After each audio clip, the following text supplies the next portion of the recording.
Hey, all right, there we go. What's up, everybody? I got some thunderstorms going on outside, so I figured we kick off early. I don't know if it's going to stay going the whole time, but yeah. So what's up? Good to see everybody. See what you guys want to talk about first. Obviously, the big things are Road America.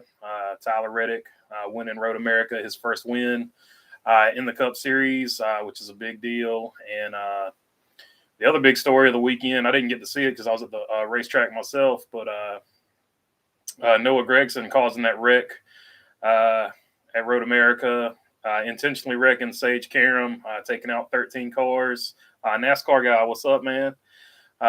Taking out 13 cars. He's taking a lot of heat and flack for that. Tommy Joe Martin's getting on the radio, talking to him a little bit. So a lot going on in the Cup Series. So we'll talk about whatever you guys want to talk about. Yeah, Teresa Earnhardt actually I got on there. Not Teresa. Oh, man. Messed that up bad.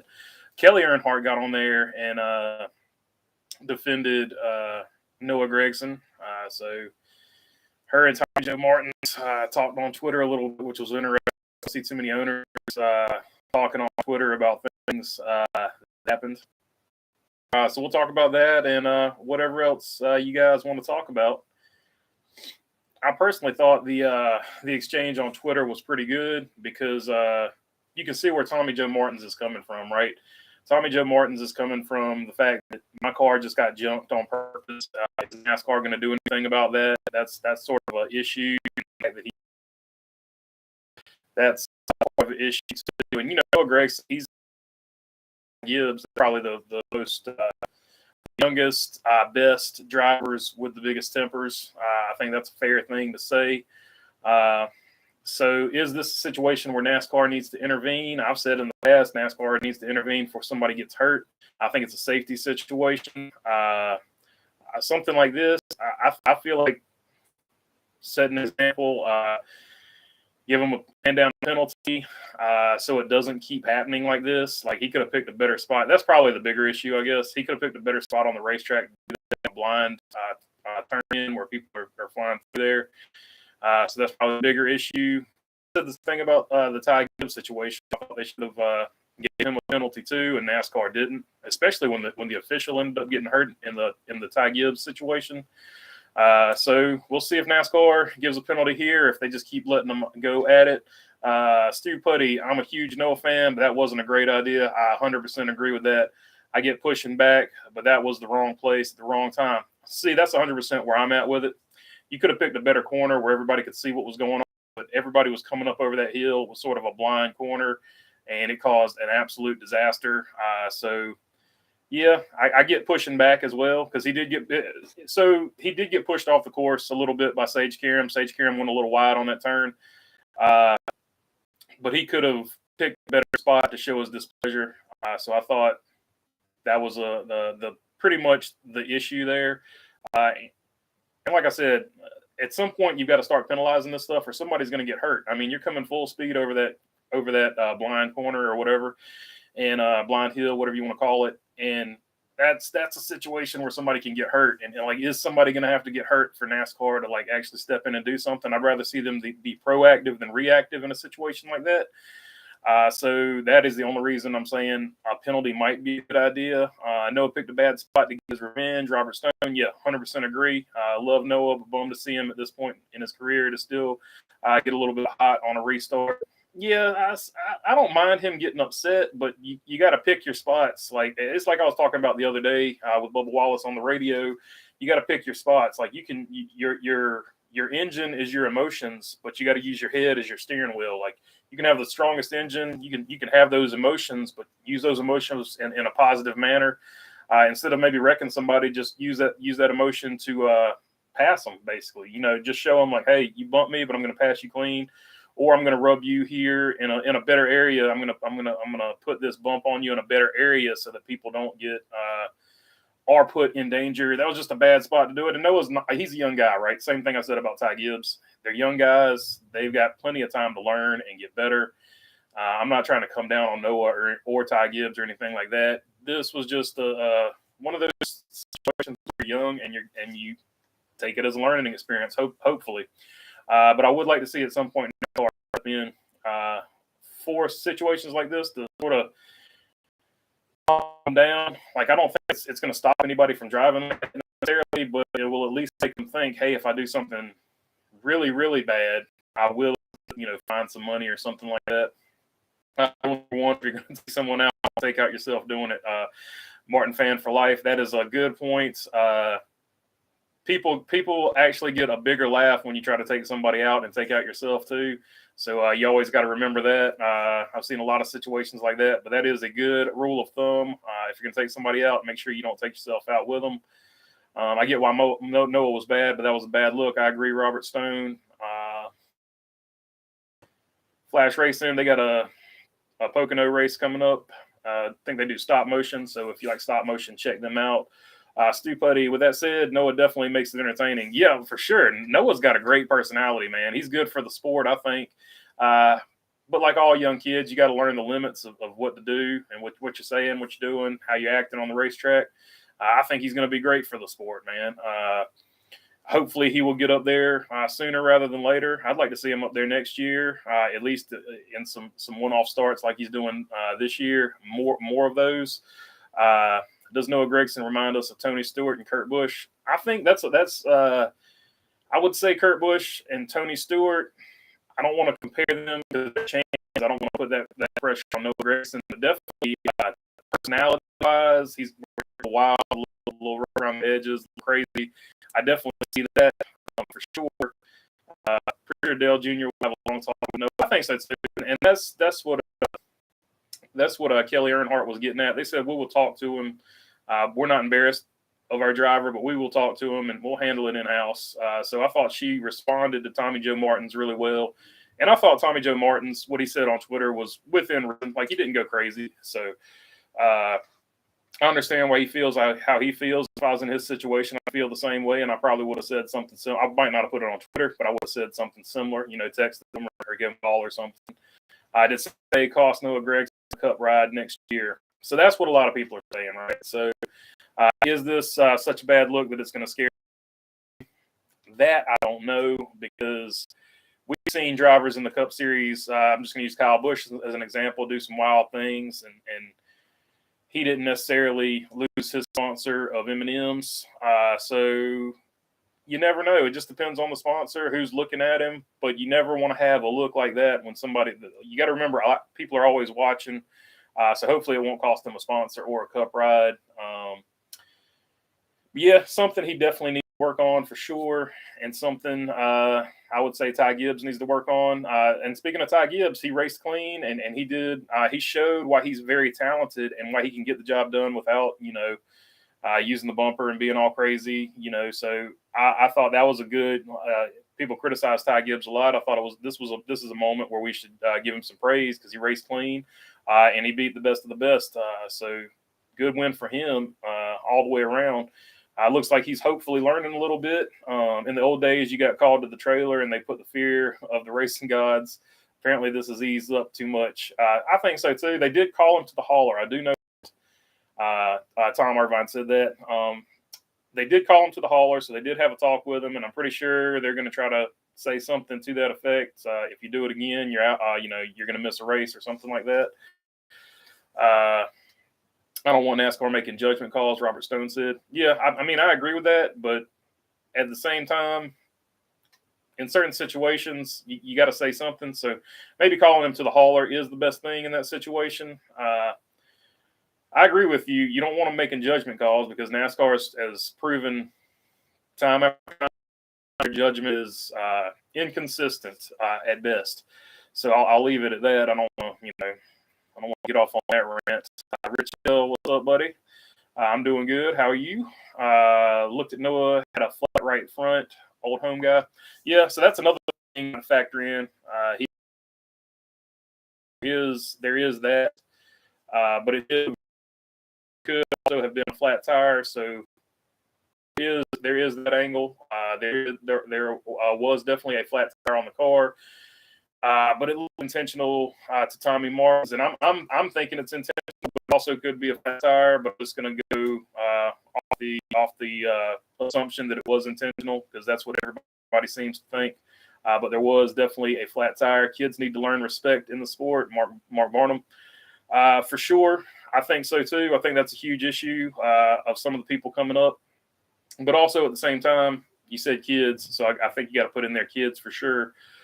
Kids are always going to have to learn stuff like that because they are, by definition, kids. Probably the best way to take care of that is a structured system to get some levels of experience, so that they, even though they could probably get this level of experience, they've had so many repetitions that they've been in situations like this before that they might know how to react better when they get to this level. And then there are some guys who are just going to be short-tempered, like we've seen Kurt Busch, Tony Stewart mentioned, Kyle Busch. Some people are just always going to be short-tempered throughout their career, and it's just going to be something that you as a driver, when you're around them, know that. Best way to put it. I'm looking forward to reaching out. By the way, Noah wasn't out of sorts Saturday. He's the man. For sure. I like Noah. I like Noah Gragson's. Dennis Jarvis said that. I like Noah Gragson's talent. I think he's a really, really good driver, and I think he's for sure going to be a big name in the future. I like his personality, what he brings to the sport, for the simple fact that people either like him or they don't like him. Same thing with Ty Gibbs. People either like him or they don't like him, and I think that's the best kind of driver to have in the sport, because if you got a driver where you don't really, I don't really dislike him, I don't really like him, that's not a driver anybody gets excited about. So I think the drivers that separate the fan bases are best for the sport, because you know exactly where you stand with them. When they show up, you're either going to boo them or cheer them, and I think that's what drives the sport. You need good guys and bad guys to tell stories, right? So that's what makes the outside of the racing itself. That's what makes it entertaining for a lot of people.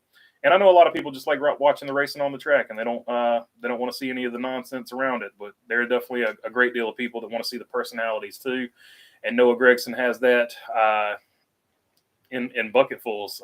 Johnny Morris loves Noah. He won't change a thing. Yeah, I agree with that. I think in this particular situation, if we're talking about Bass Pro, for sure, Bass Pro is with him. I'm pretty sure Black Rifle Coffee, they will stay with him, although they're in a little bit of financial trouble right now, from what I understand. So I don't know if Black Rifle Coffee is going to be back with them as strong as they have been. But there must be something. That might they might be in financial trouble. This is what we're talking about. They might be in financial trouble, and they say, "Hey, we don't want to be associated with that." I don't think they will. I think if they get the ship righted, they'll be back with Noah too, because they seem to be pretty loyal. Well, did you get a chance to watch the Xfinity race, and what did you think about the finish? I don't know. Free to pay asked me that. I just thought Kyle Larson missed the corner, and Ty Gibbs took advantage of it. I don't think it was anything more than that, but I thought it was a great win for Ty Gibbs, and I think Kyle Larson got plenty of experience on the racetrack. That's part of the reason why he finished in the race on Sunday. So I think it worked out, but Ty Gibbs definitely raced clean, and that was a big win for him, showing that he can do it against the best of the best. Ty Gibbs interview kind of funny. Still out. Yeah.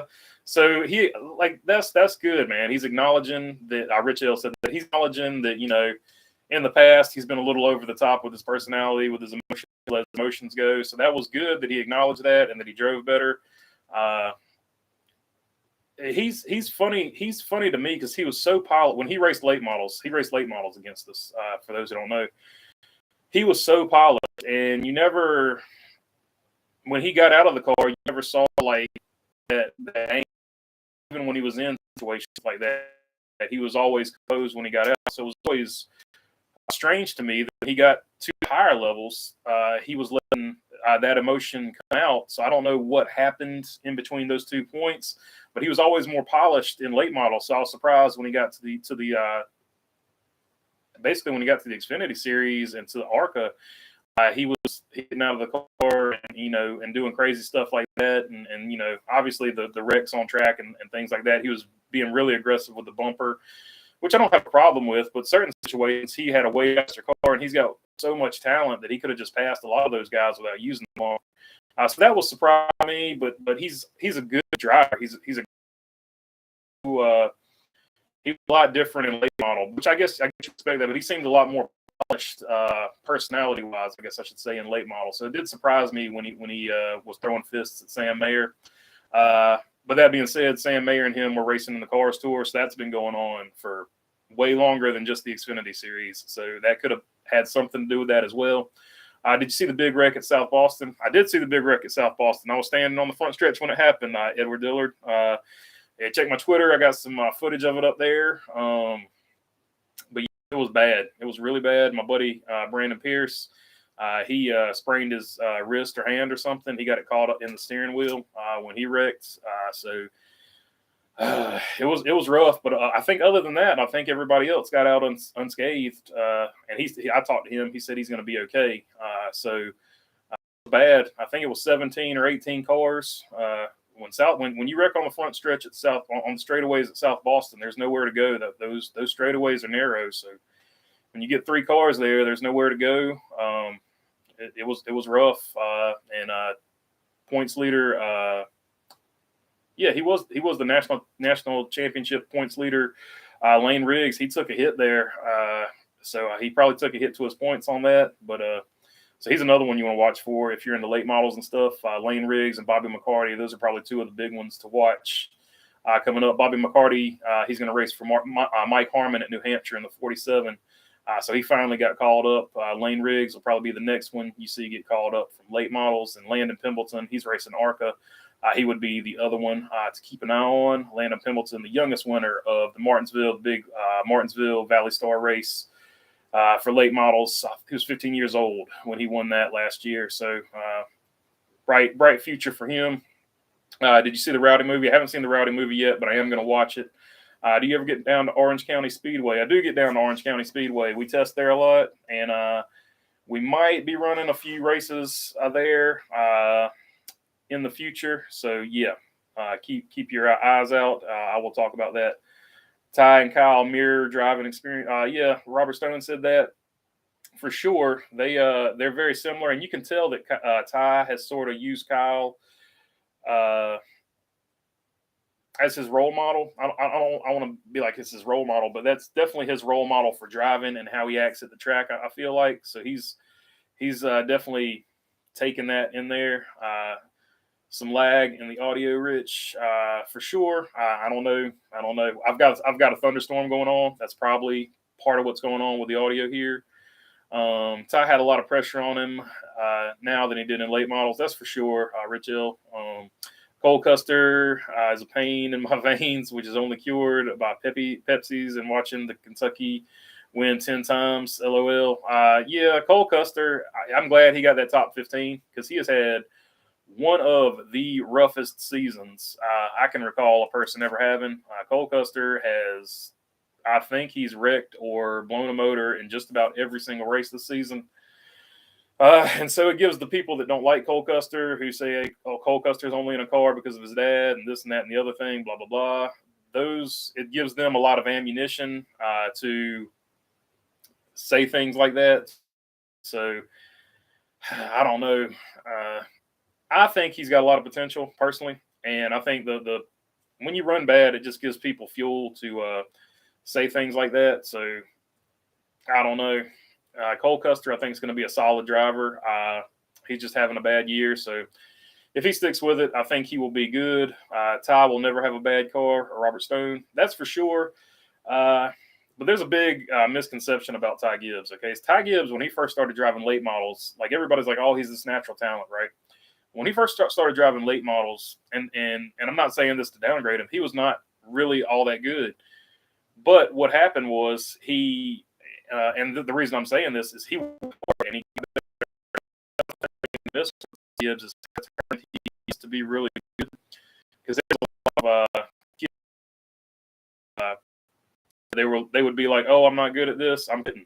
Well, Ty Gibbs said, well, I'm not going to quit, and I'm going to get better. And he put his ego aside, and he worked, and he got better and better and better. And by the next season, when we saw him, he came in there and he started winning races, and he has never looked back. So I think that's one thing a lot of people haven't seen at the other levels when he runs into adversity and stuff like that, he's not going to be a guy that just rolls over and quits. That's one thing that people miss about Ty Gibbs because they haven't seen him struggle yet. But you will at some point see Ty Gibbs struggle. Every race car driver struggles, and I think that's a good thing to say that he has a lot of fight in him, because a lot of people are just like, oh, he's been handed everything. Well, he might have been handed everything, but he's not a quitter. So he's definitely got a winner's mentality in there somewhere. So I will give him all the credit in the world. But he acts crazy outside the car. I will comment on that. Same thing with Noah Gragson. He's got talent in the world. Crazy outside the car. I got to say something about him too. So it is what it is. Will Ty Gibbs get some starts in the KU51 truck? Probably. He raced it last year, so I'm thinking if they get an opportunity to put him in there, they'll put him in there. The guy likes to race. He's very similar to Kyle Bullett too. He can race. I wish he would be here at 105 today for sure. We've been pretty dry until this rainstorm we got here. So we're actually pretty happy for the rain around here. I know the farmers are for sure. Here we got a derecho happening. Mark Barnum. I don't know what that is. I know derecho is right in Spanish, but I don't know what that means. That's a new one on me. Same here, Robert. It cooled down a bit ago in Colorado. So that's I don't know. I'll have to look that one up. Almost every driver is in their car. They know somebody. It's just how it works.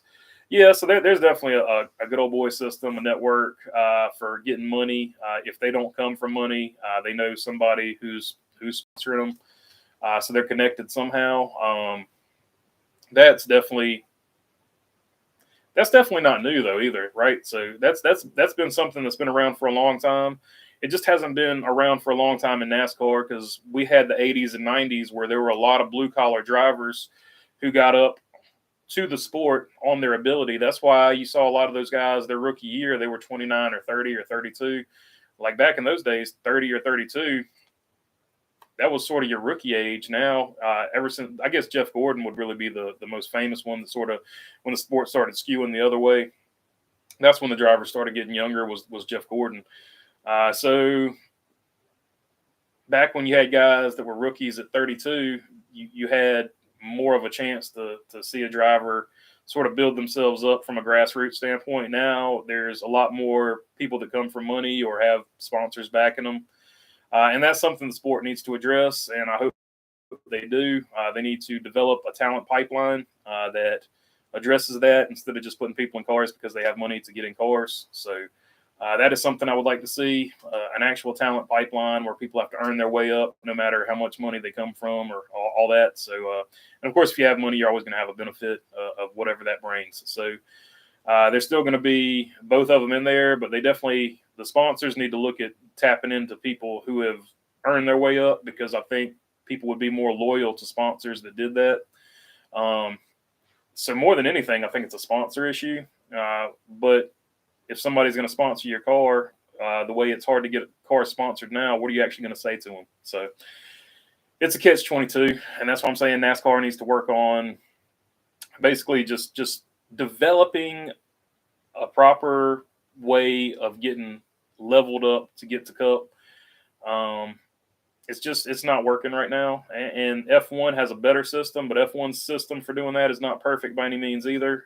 F1, their constant complaint is they have rich kids too. So it definitely needs to be looked at. In fact, Lewis Hamilton is probably the only is probably the shining example of somebody who does not come from money who made it over there. So all motorsports have the issue of pay drivers, and what you do about it, I don't know, other than having a proper system to level up, because that'll sort of at least even if they come from money, you see them struggle and earn their way up there, is what I'm saying. If you see them earn their way up there, you build more of a fan base behind them. Just seeing all the different winners this year, could the wild card win it all this year? Sure would get a lot of attention. Kent Stevens said that. This is definitely a year that could happen, and there's also something interesting that could happen too. Ryan Blaney sits second in points with no wins. If Ryan Blaney goes on there places and overtakes Chase Elliott or whoever's, I think it's Chase Elliott is your points leader right now. If Ryan Blaney can somehow overtake Chase Elliott and we get 16 winners and Ryan Blaney is not one of them, Ryan Blaney, by being the champion, the points champion, a regular season points champion, would bump out a winner even though he doesn't have a win. So that is something I looked up. So that is another interesting thing to watch. But this season, anything could happen. It really just needs somebody to get hot at the right time, sort of like Chase Elliott did in 2020. So, which a lot of people don't think about that, but that was an upset too. Chase Elliott got hot at the right time. But because it's Chase Elliott, everybody was just celebrating. But it was actually kind of an upset, just like Joey Logano's was an upset. He got hot at the right time, or they planned it. However you want to look at it, they planned it to be like that. Obviously, Hendrick has a reputation from back in the day. Jimmy Johnson, they would win a few races early, and then they would go into test and tune mode into the playoffs. Now Jimmy Johnson won all of his titles. They might be doing the same thing in this playoff format. They might be going into test and tune mode to learn things for these last 10 tracks. You never know. And he did it the year that Logano won. We saw Logano all of a sudden the last part of his season. He was just way faster than the first part. So I think it's all in how it plays out. What is even happening with Custer? He went from, again, an amazing Xfinity driver to somebody who's wrecked all the time. He's still struggling in Cup.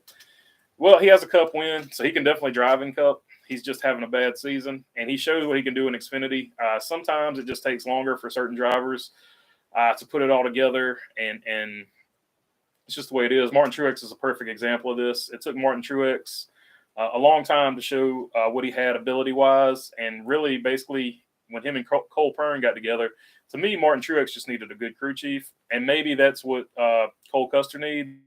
It's not a good crew chief, but a crew chief that understands him. We talked about this last last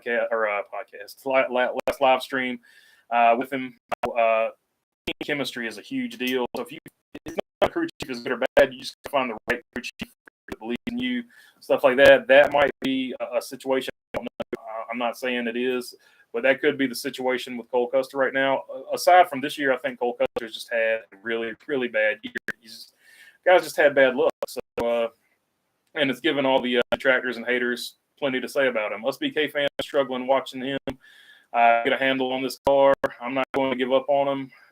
First always has its bumps. First year always has its bumps.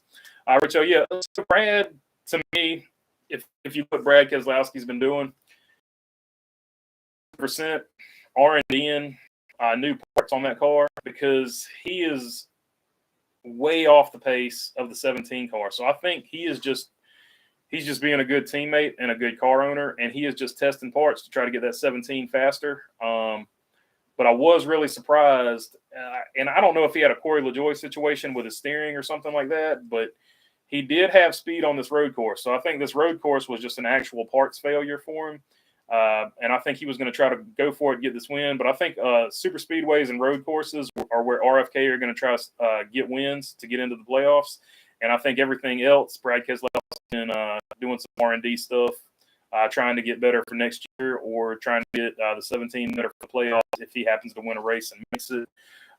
But you got to give a tip of the hat to RFK. They have gotten better the second half of the season. They definitely have. They've always had super speedways figured out. And they still have speedway speed, but they also have found something at road courses. So I think they have not been fast out of the gate, but we're starting to see some improvement in them. So I think they've gotten better. And I think part of Keselowski's deal is he's being an R&D driver. You can have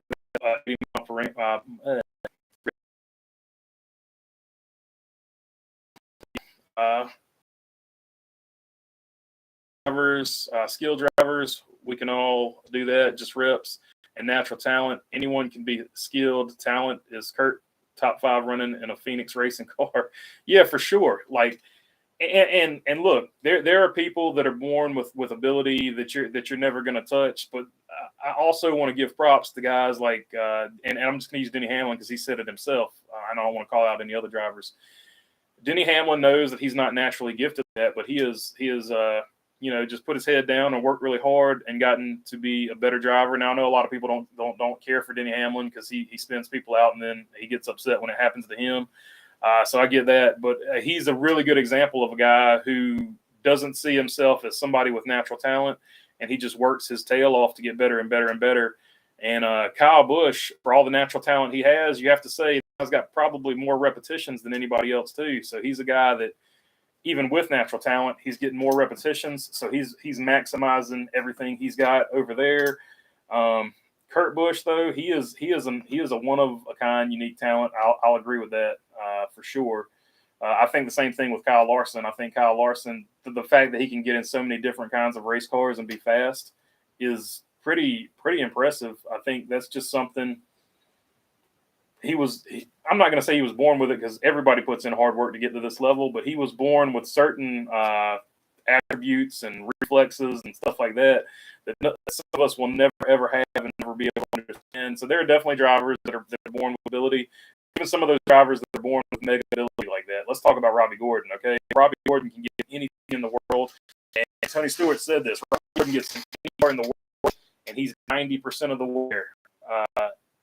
But Robbie Gordon, he acts so crazy sometimes, so he'll never get you the 100%. So Robbie Gordon's a good example of a guy that's got really amazing natural ability, but for whatever reason, he can't stay fit a lot of time, and that has cost him some championship runs. So it can go both ways. Radioactive just posted from NASCAR just now. It should be interesting. Yeah, I don't want to hear Radioactive this week, to be honest with you. I usually don't want to hear everything that was going on in that Xfinity race. I didn't get to see all of it. I want to see what the other drivers had to say. They came over the line corner. A bunch of drivers. Don't you're the man. Spirit time that he retaliated and gave it back to that guy. I just want him to, with a little bit of experience, pick a better spot on the racetrack to do it than people coming over a blind hill. That's the only real issue I have with that. It's all rich kids and all motorsports. It's an expensive sport, that's for sure. There's no doubt about that. I'm not going to say it's all rich kids, but they at least know somebody if they're not. I know several guys that they're funded by somebody else, and they've said to me numerous times, like, if that guy walks away, I'm done. I'm sitting on the couches on the weekends going fishing. So it's not all rich kids in motorsport, but there's definitely I would say 95-5 seems to be the ratio right now, which is unfortunate. 2022 silly season. Kevin Harvick retires. Kyle Busch moves to the 4 with Budweiser sponsorship. Priest to the 9 to the 10. I don't know that Harvick's going to retire. I don't know. I think he kind of still wants to do this. He's not. Here's the deal. If there hadn't been so many unique winners this season, Kevin Harvick's sitting in a good spot in points. And this is what I was saying about RCR. Luckily, one of the RCR drivers broke through and got a win, but they haven't had a bad season. They haven't had the season that they had a few years ago. They got 9 wins either. But they have not. They've had a better season. They just don't have the wins to show. They've been a solid top 10 car. A solid top 5 car. They've had some top 5 runs, but they have not been where you see them. So I don't retire, and I think going to re-sign with Toyota and be in the 18. But there are a lot of people that think Kyle Busch is going to that 4 car. I've heard that a lot. I just personally don't see it. I think Toyota wants Kyle Busch back way more than people realize. And I think all him talking out of turn and stuff like that, that was just him trying to put pressure on Joe Gibbs and Toyota to get that deal done to bring him back. So I don't see him moving, just like I don't know. I don't see a whole lot of movement. I do think Priest will be in the 10 car. I think that is for sure going to happen. But yeah, I don't. Even if Kevin Harvick retires, I don't think I see Kyle Busch in the 4 car. Yeah, and I don't really see Kevin Harvick retiring. I think he still wants to get out there and do it. Jesse Iwuji trying to do a race without being off the pace challenge, impossible. That is molten. I'm not going to dogpile on Jesse Iwuji. He's living his dream. He's doing the best he can, and I'm just going to leave it at that. I'm not gonna hate anybody for that. Cole Custer and Deegan, the stream is buffering. Yeah, that is because we're having a storm here. So if it keeps doing that, I might just call it. I'm doing the best I can. Can't help. I can't. Custer and Deegan are both on the struggle bus this year. Man, Haley Deegan's another one. She has had a lot of bad luck, and a lot of it, in my opinion, seems to be that team is not as organized as it was last season. So I don't know what they need to shake up over there, but they need something because that team consistently underperforms the other teams there, and it's not all driver. So I just think they need a better chemistry. They might need to change some things over there, swap some crew members here and there. But the one truck has just not been on pace this year with a truck for whatever reason. And because of that, she's been mid-pack, and because when you're in mid-pack, that's where this stuff happens. She's had bad luck. So it is it's just one of those things. Logano had a terrible race, but it was cool to see another winner for the Cup. I'll be in New Hampshire. I'll let you know how it was. That's Mike Davis. That New Hampshire race is going to be kind of interesting because that's where Eric Amarola punched his ticket last year. A lot of people are overlooking that race. That is where you can get another unique winner. Like everybody's pointing to the road courses because they produced nothing but new winners this year. And then, of course, the super speedways or plate tracks, whatever you want to call them. But New Hampshire is another track where if somebody hits the setup, it doesn't matter who it is. It could be a freaking Rick Ware car. If you hit the setup at that track, it's going to be a long day for everybody else, especially if there's not a caution to save your butt, because that's one of those tracks. Once somebody gets going, it's much like Dover. Once they get going, you're going laps down, and you're going laps down fast. So that's going to be one of those deals. Did you think Greg Irwin was a bad crew chief? No, here's the deal. I don't think these guys are bad crew chiefs. I think that there's just a chemistry fit for certain people, and you've got to find that fit. Like I was saying with Mark Truex, he found Cole Pern. Same thing with Kevin Harvick. When he finally hooked up with Rodney Childers, certain guys understand the input you're giving to them. They understand the language and terminology one driver uses better than the language and terminology that another driver uses. I don't think there's any such thing at the Cup level as a bad crew chief, just to be honest with you. Or even folks in Xfinity, I don't think they're bad crew chiefs. The Kevin Meendering thing, when Jimmy Johnson had him as a crew chief, and he got rid of him for Clinton Daniels, I don't think Meendering's a bad crew chief. Jimmy Johnson just wanted a different guy whose technology translated better. The feedback he was given translated better. And then you've seen what Clinton Daniels did with Kyle Larson. So it's a relationship, necessarily such thing as a bad crew chief. I want to be careful with what I said. At that level, I don't think anybody's bad at what they do. So much as they need the right person to work with. I don't see Smoke bringing KB to SHR. Yeah, I don't see that either. So I see Bubba's got Bell's crew chief. Got Bell's crew. That's probably a good thing. It's something needed to be shaken up over there, because I have never seen a pit crew consistently make that many mistakes on pit road that I can think of. Now I've seen drivers, like Denny Hamlin, for instance, has had 26 pit road penalties this year, and most of them are speeding and stuff like that. I've seen drivers who consistently speed on pit road and stuff like that, but I've never seen a pit crew just routinely have issues on pit stops. And don't get me wrong, I didn't like how Bubba Wallace blew him up on the radio, but him blowing him up on the radio is a symptom of a bigger problem, and the bigger problem was the pit crew wasn't getting the job done. So after a while, you got to basically, just do what you got to do. And if you're Christopher Bell, obviously you're probably not happy.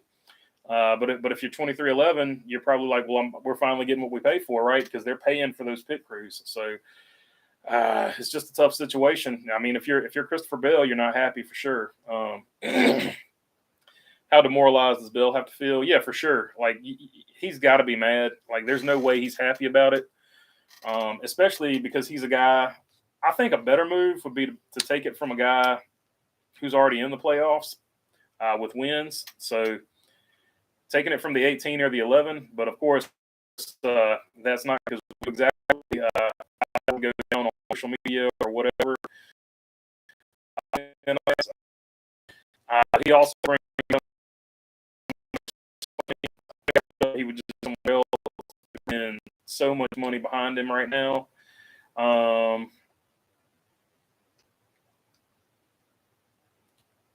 Love your videos. Thanks, buddy. That's Mike Davis. Why would Toyota do that to Bill? Said Moulton. Because I don't know. I really don't know. Toyota does some really bizarre things, like road course, but Sonoma. Why did they stop like 10 months ago? I don't know. Toyota,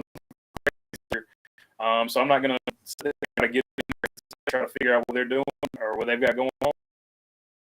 It's change because 2311 was just consistently getting the raw end of the deal. Now, why they decided to do that to the 20 team, that's anybody's guess. Deegan needs to get out of trucks and into cars. Maybe the Xfinity Series. That's Scott Bagley. I agree. Some people are just not good at driving trucks. It's a totally different animal than a car, and some people just struggle with it. The same way that Tony Stewart and Jimmy Jones struggled in the Xfinity car and Cup cars with more power. Like you never know what's holding the driver back, and that is also a thing I've thought about Haley Deegan. I think in the Xfinity Series and just to change might be a good thing for her. You catch any of the Tony Stewart going off on Ernie Francis South Boston, I was there. It took me by surprise watching it because it was nothing egregious. It came off like Stewart just creating some content. That's a big theory behind that too. Stewart was trying to be the bad guy because they didn't have Paul Tracy to be the bad guy this year. I didn't see much there as far as the contact on the track. But then again, I've seen Tony Stewart lose it over smaller things than that. So with Tony Stewart, you just never know. But I didn't like him putting his hands on him. I thought that was over the line.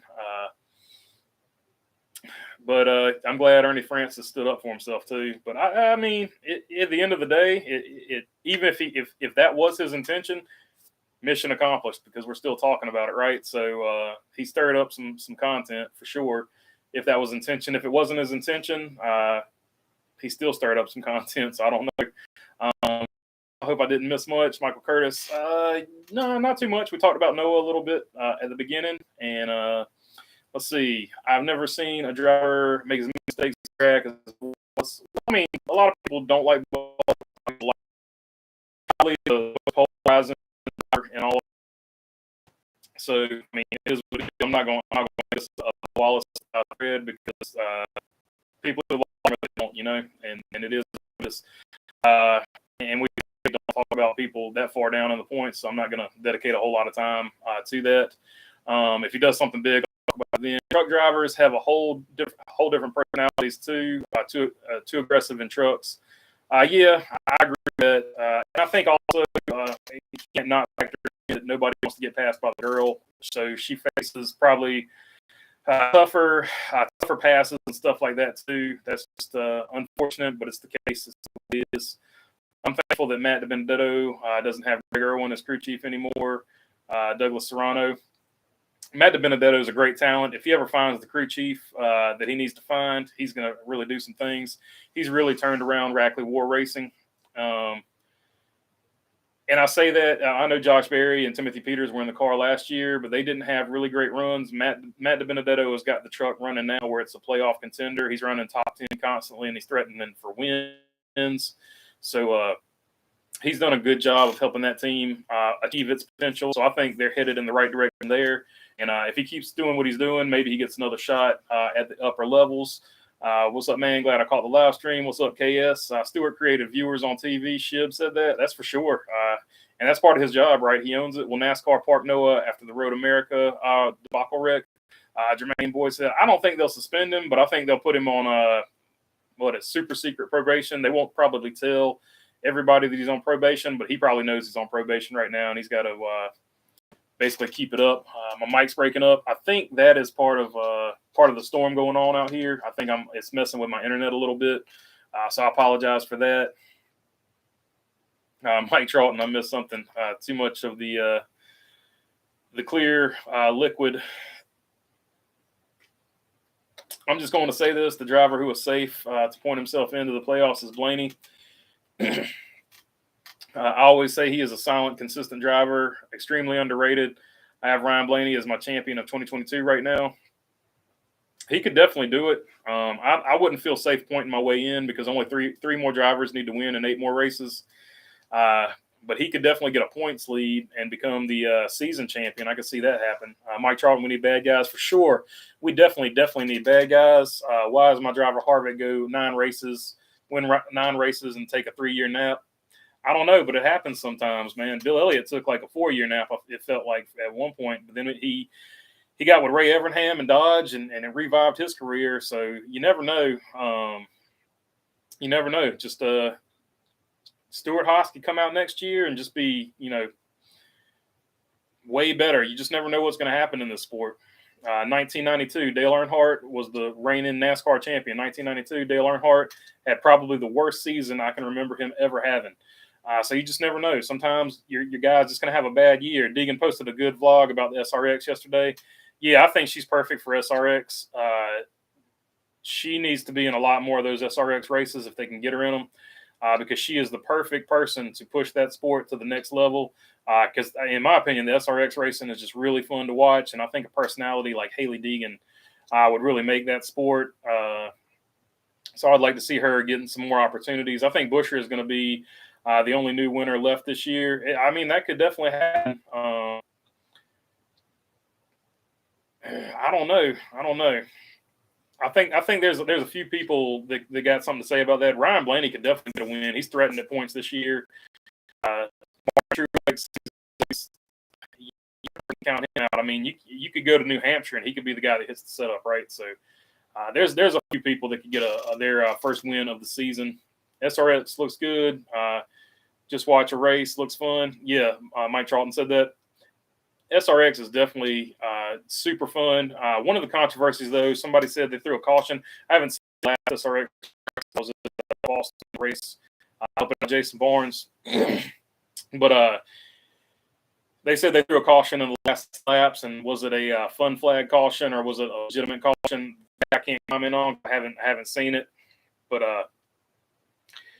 it would be within the realm of possibility because they do throw the fun flag, which is one of the reasons I want them to get rid of the fun flag. That way, things like this don't get called into question, whether or not the last 10 or was it a real caution. Ryan Blaney needs to get flat. He honestly gets flat reasons because he's not an explosive driver. People criticize him, though you look at it in the field. And yeah, that's he does get criticism, but that's the point system that we're in right now. No buffer here. Jermaine Boyd said it's a good. Hopefully, the internet stays strong for the rest of this. I'm a Kyle Larson fan. I hope he pulls off a super speedway. Would love to see him get a title. Yeah, that's going to be a big ask. Kyle Larson, he runs good at super speedways. He just never, ever gets the finishes. And obviously, I think the last super speedway he flared out and the fence to Chase Elliott, and a lot of people didn't like that. I don't think it was on purpose, but a lot of Chase Elliott fans thought it was 100% on purpose. So I don't know. I can't sit here and be unbiased about that. I didn't think it was on purpose. But if you're a Chase Elliott fan, I get it. But he's not the best finishes at super speedways. He can be good sometimes. So I get one. He's a good team chief that believes in her. That's right. So you need a team chief that believes in her. But if you have a driver that you don't believe in, and I've seen this with a lot of teams, if they don't believe in that driver, they don't put forth the same effort. Where they're doing super tedious work is where it starts, right? So you're doing super tedious work, but if you think your guy can't win or something like that, you start getting slack. You're like, oh, he's not going to win anyway. This doesn't matter. I'm not going to do this or that. Whereas if you had a driver that you super believe in, you're like, oh, we got a chance to win. I'm going to make sure everything's tip top, which actual, people who really love doing this, they don't care who the driver is. They're going to do a good job either way. But there are definitely situations in some teams where they don't believe in the driver and that driver doesn't get the best stuff. I'm not a situation over there. I know over there they've had several times this season where they did not get through tech on first try, second try, third try, and that is a lack of attention to detail. So over there needs to tighten up, or they need to swap.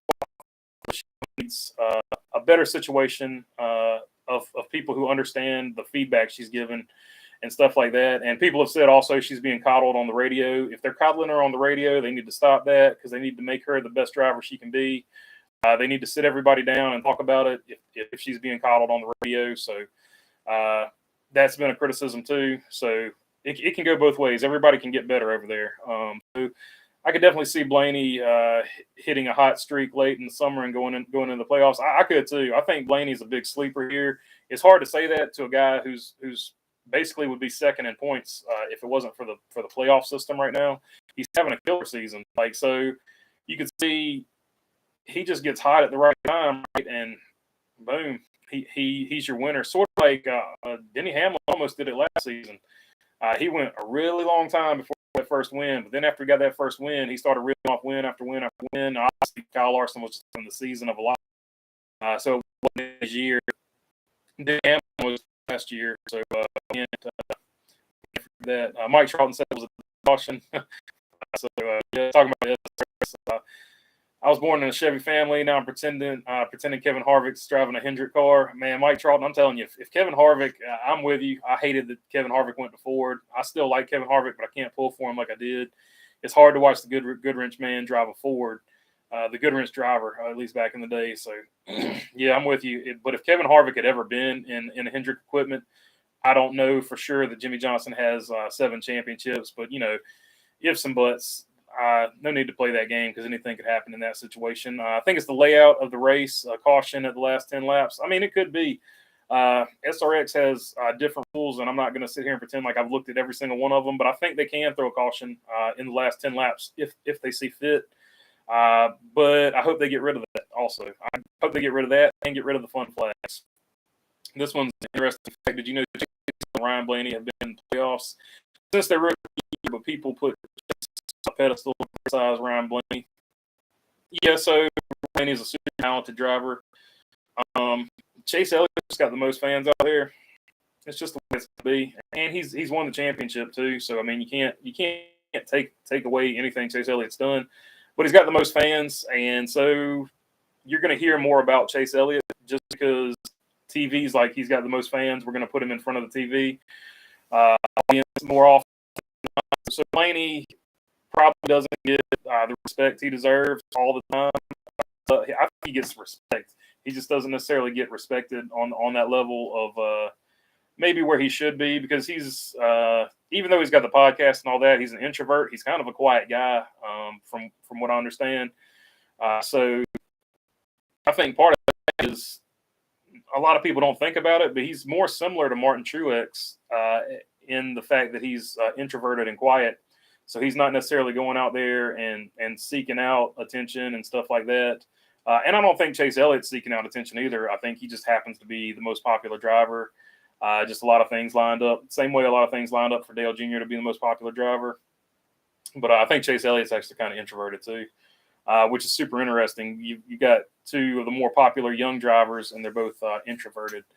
So we'll see how that plays out in the future. Blaney's dad wasn't Bill Elliott either, though. Dave had a good run, but it wasn't Busch and Xfinity.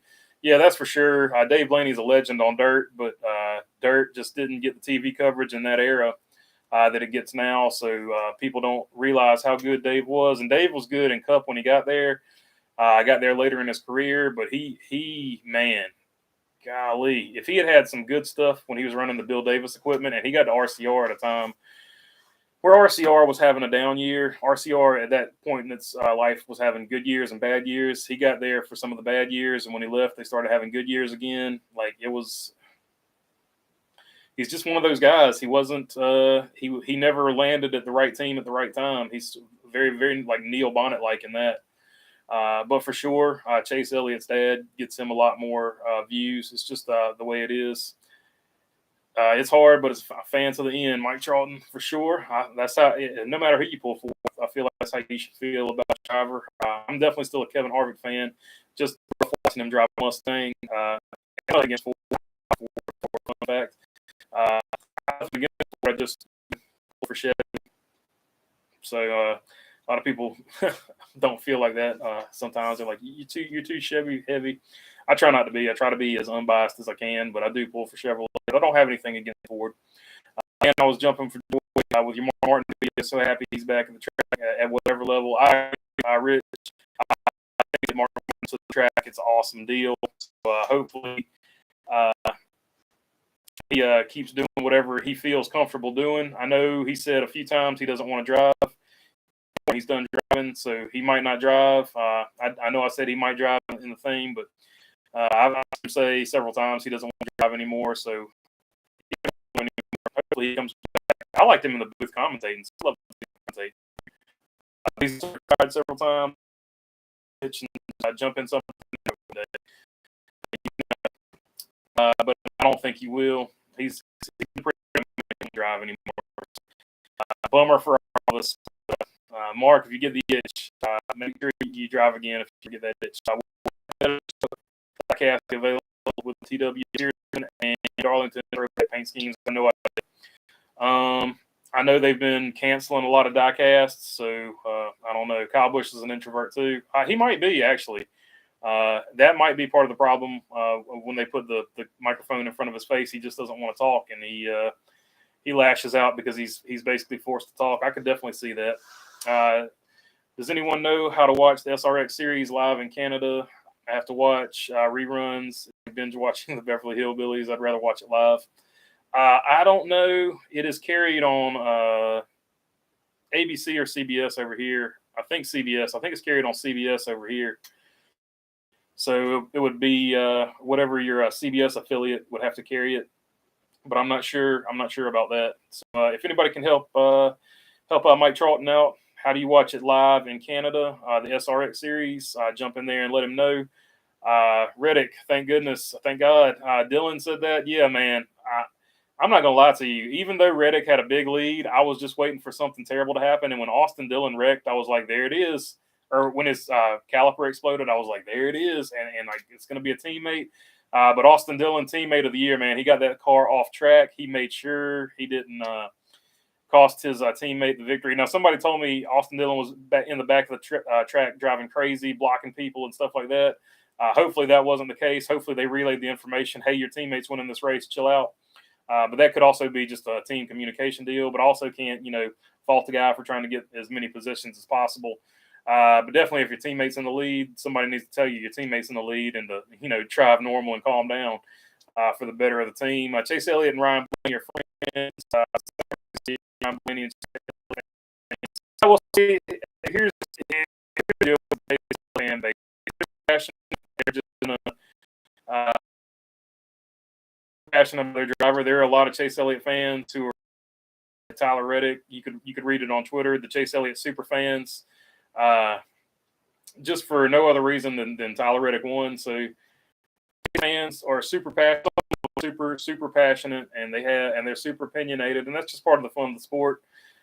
So just don't worry about it. Just know that those are not the majority of Chase Elliott fans, and just ignore what.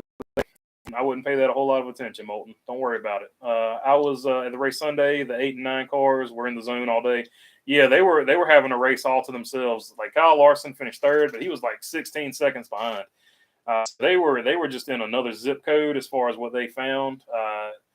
Do you have a storm? You're breaking up. Yeah, it is storming over here for sure. So that is probably why I'm breaking up. I'm saying it for years. We need an old timers race. That would be good. Yeah, CBS, Rich Ellis. So it's CBS that carries it. Mike Charlton, if you're looking for the SRX in Canada. I've only been getting the third or fourth word all broadcast. Yeah, so I'm having Drummond's son said that I'm having a storm, so it's probably messing up with my feed. Who else will be a good fit for the number 7 truck? I don't know. Anybody that drives a Chevrolet, really. I'd like to see Corey LaJoy in, personally. Any of those guys aren't driving necessarily top stuff, jump into that 7 truck. Ty Dillon, I'd like to see him in it just to be in good equipment and see what you can do. Some of these guys just need it sort of lift their spirits because they've had rough goes of it.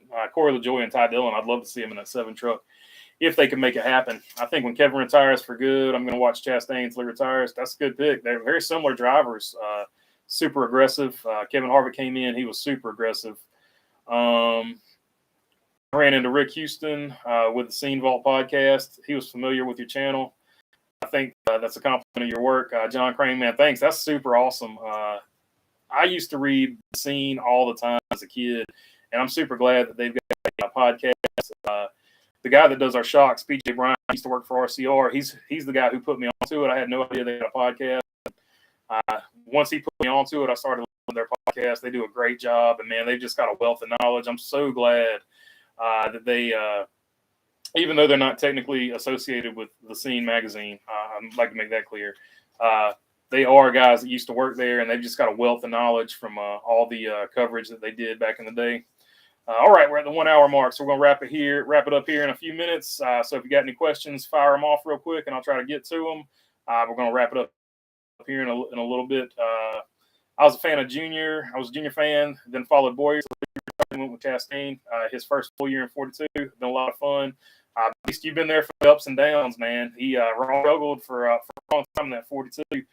And they had a big decision whether they were going to bring him back to Trackhouse or if they were going to go with Kurt Busch. And there's some rumors that they went after another driver that drives the number 4 car. But neither here nor there. Right driver when they went with the Ross Chastain. They won. I was there too with the 42. I got a bunch of watermelon shirts. I actually got I like him the way he drives. He just goes for it, man, and I like it. And he typically, I don't know, he gets into people, but he doesn't necessarily wreck them. I know he went on the road course until he jumped the 16, but felt like he was paying him back. So it is what it is. But normally he'll bump you, but he'll block you, but he won't necessarily wreck you. So I like that he's aggressive like that. All good, don't sweat it. You still think Austin Dillon will get a win before the playoffs? If he does, it's either going to be at Michigan. Oh, here you go. You're on it. I think you got 4 chances: Atlanta, Richmond, and Daytona. Boom, you're on it, Dillon. He's definitely not going to compete at the road course. Road courses are not his thing yet, even though he's improved on them a whole lot and he's working on them. You see him every offseason driving Trans Ams and stuff like that to get better. But road courses are not his deal. He's doing his best to get better at them, but definitely Michigan is a really good track for him. Ever puts together in a cup car, he'll do something there. Richmond is another good track, sneaky good track for him. And then the 2 speedways, Daytona and Atlanta. I think you're all over it, Dylan. If Austin, and I hope he does get a win because obviously I'm an RCR guy. But those are definitely the 4 best chances he's got. If Custer was on the same strategy as Chase Elliott, he probably, they botched Cole Custer's strategy at the end of the race. I don't think he would have been up there with Elliott and them speed-wise, but he definitely might have had a top 5 to top 8 car of a top 15. He definitely had speed. It wasn't the greatest strategy call. I'll agree with you there, but I think they played it super conservative just because they've had such a bad year, Moulton. So I think that's why they made the call that they made.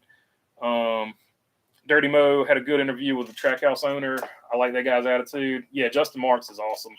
He's a super cool guy, and I think his personality is good for the sport as an owner. So I'm glad he's an owner. Casey Kane, where is he at today? We never hear about him. He is racing dirt tracks. He's got a dirt track team, and he'll jump in there and race himself sometimes. So he is a dirt track man again. Thanks for your channel. Have a good evening. See you later, home guy. Thanks, Kyle Drummond's son. See you later, man. Justin Marks and Deegan were having a chit chat Saturday night. That's interesting. So that could be, I could see that happening for sure. When are we doing this again, bro? Can I ask a request? Go ahead and shoot, Mike Charlton.